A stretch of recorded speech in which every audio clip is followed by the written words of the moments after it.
Dubai. I'm here with Zaid Khan with QSNSupplements, and it's a brand that's originally from the UK. You're bringing it to the UAE. You have a huge background in fitness and kind of started in the UK, but now you're bringing it here. Let's start with kind of your early days. You started out kind of as a fighter in the boxing scene in the UK. Yeah, so I started boxing at around 11, 12 years old. I had to get into fitness. I had to do all kinds of sports like boxing, well actually football, rugby, like school sports, and then wanted to get involved with something, I don't know, just one-on-one type sports. So my brother got me involved with boxing. I started lifting a bit of weights at that time because I was into like wrestling and things like that and not action heroes, so I wanted to have some big arms, muscles. So I started doing that at the same time. So it was a bit of boxing, wrestling. No, the wrestling came later, boxing, weightlifting, and then as I was doing the boxing, after about 2 years, I started having matches, like a pair of amateur matches. So it was all safe because it had to be with head guards on as well. So you couldn't really get as much brain damage as you would as a professional without it. But it was a good learning experience to do during school because it's all about discipline and getting me fit, like burning me out. So when I was to finish school, do a boxing session, and that was like my day. So the boxing was a real factor in my life because it was just all about disciplining myself, keeping myself in shape, fit, focused, and you incorporate that into your lifestyle at the same time as well. Yeah, I think sports has like a great translation into business. It's kind of like connected, you know, discipline, and there's so many traits that you learn during sports that makes you better life and business, I think. I don't know if you saw the same for you, but... Yeah, it does. So it's just the same time like with boxing, you get, especially if you lose a match, you hate that feeling. It's like the worst feeling. So like with business and stuff, you don't want to feel anything. You always want to keep doing good. And at that time, obviously, because we lived in like a little town in Essex, not many people, especially with like Muslims with boxing or anything. It's more like English people doing it. So we're like one of the only few actually going into boxing at that time. So I did well in the first couple of years. You know, I won a few fights straight away. I kept stopping them by like TKOs and everything, and they put me up with like better people because I couldn't get opponents to my level. So they put me up with better people who like taught me how to really box because they were actually moving around the ring, whereas the other guys were just standing. I'd just be punching them like a bag. And then the ones who were about moving, I was like, damn, what do I do? Like stiff, couldn't even figure it out. But then it went from there. The boxing I carried on doing for like almost 10 years. But I just got sick of it because it was just tiring to like keep cutting weight. They kept making me lose weight all the time, and I could not lose weight. I was so skinny. I feel you. I can't lose weight to save my life. I love food way too much. Just do what I did and you will.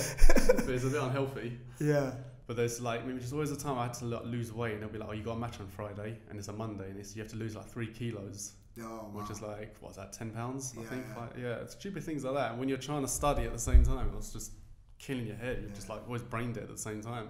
So what made you get into supplements with that kind of background? What made you say, okay, you know what, I want to develop and produce supplements? Because we started like doing the gym. My brother was massive into the gym as well, so he used to take protein shakes, and that's when I used to start looking at it thinking, what's this?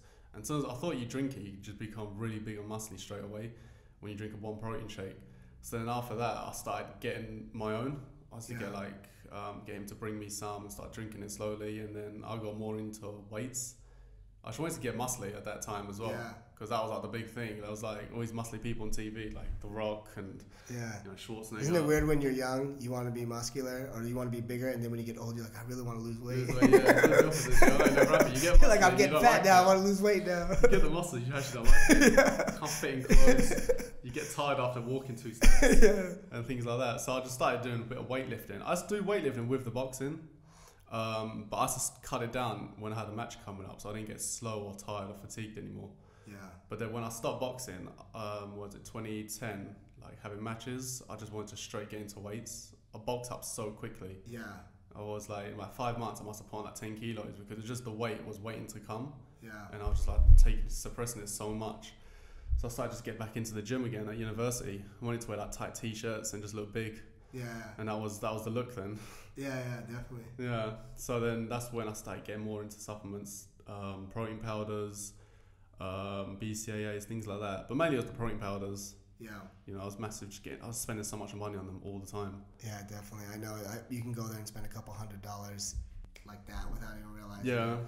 Exactly. That's why I used to do. I just get all the time protein shakes, drinking like 3-4 a day sometimes. It's like I used to do so many, just feeling sick. I better cut down before I get a problem with my kidneys or anything. What goes into, because you were telling me, kind of not to skip ahead to bringing it to the UA, but developing a product like that, like what goes into the background of actually putting it together? Because I worked part-time when I was at university for a supplement shop, and I wanted to go there literally just to learn about it, because I wanted to eventually do something like this, like start a little business up of it afterwards. So I went there, did like some market research. We had to do like little, even just to get the job, we had to do tests, knowing about the products, protein. So when I was in there, I had to just see what the customers would buy, what kind of protein, what they used to like, what flavors, what kind of brand, even the packaging. I had to see which ones they'd look at, and they would always buy them. So I had to see like Optimal Nutrition being a seller, just the brands that were more easier to read, where you could see whey protein and things like that. So I had to just take a lot of my ideas from there when it came to protein, and from obviously myself, from drinking it too, what I would like. And that's how I thought about doing my own brand and what would work with it. Yeah. And you were saying to bring it from the UK to the UAE, there was quite a bit of testing. It was almost like a year and a half of like getting it approved, not just the kind of the ingredients, the supplements, what goes into it. Yeah, it was. So what did we do? We brought it in, I gave it sent to my brother in Dubai, and we started trying to get the ball rolling. I thought it would take like a couple of weeks, but then it was just like every other month there'll be something new. We had to add, change the packaging, change the wording, make certain words bigger, make certain words smaller, the dates, some of the formulas. They wanted to change a couple of ingredients. They wanted every like mg of everything, percentage, the grams, and it was just taking so long to do, because there's little things like that were making it a lot harder. Yeah. But we just thought, let's just do it this way, rather than going, there's people who do it the illegal way. We want to go the right way of doing it before something gets found out. I mean, it's two-sided. It kind of sounds like not a nice process to go through, but as someone who lives here, I think it's kind of good to know that there is that checks and balance in stage, that if something is being sold in a store, I know someone's really looked at this. Legit, we can at least feel comfortable that there's been some thought before I get to take it, Yeah, exactly. Because even I think in Cyprus, they get a lot of protein brands, but they're fake brands. So say like a known company, they've got their packaging, but they're putting cheap ingredients in there. So some of it's probably not even protein, because even I can drink it and taste what's good and what's not. One of the times we had it, me and my friend had it, we were feeling sick like all day, just burping. We were like, what was in that shake? We were like really gassed up. It was just disgusting. And then we found out that these come from like Russia and Eastern Europe. They bring in fake protein and they sell it in like Cyprus, and it's not gone for any tests. They just somehow get it in there illegally and just sell it to all the shops, and people are drinking it. And we were at the same time feeling so sick. We're like, I can't even drink another one of them. It didn't even taste like vanilla. It tastes like toxic. I'm glad to hear that they actually put it through a process for us. So it's at least comforting to know that part. Yeah, exactly. So it's taken a year and a half, but now you're here and you're kind of focused on getting it out there. Where can people purchase the product right now if they wanted to go? Right now, we're selling it also in TKMA Fit in Media One City, and online at waytrition.com. And then soon we'll hopefully hit in a few supplement shops like Protein Bar and a couple of others we're in talks with. As we've just literally started going around, getting it distributed around, because now it's been registered. We want to go and just put it around any shop we can. Yeah, of course. Especially supplement shops, the best ones where the customers go to. Yeah, to get it out there. Yeah.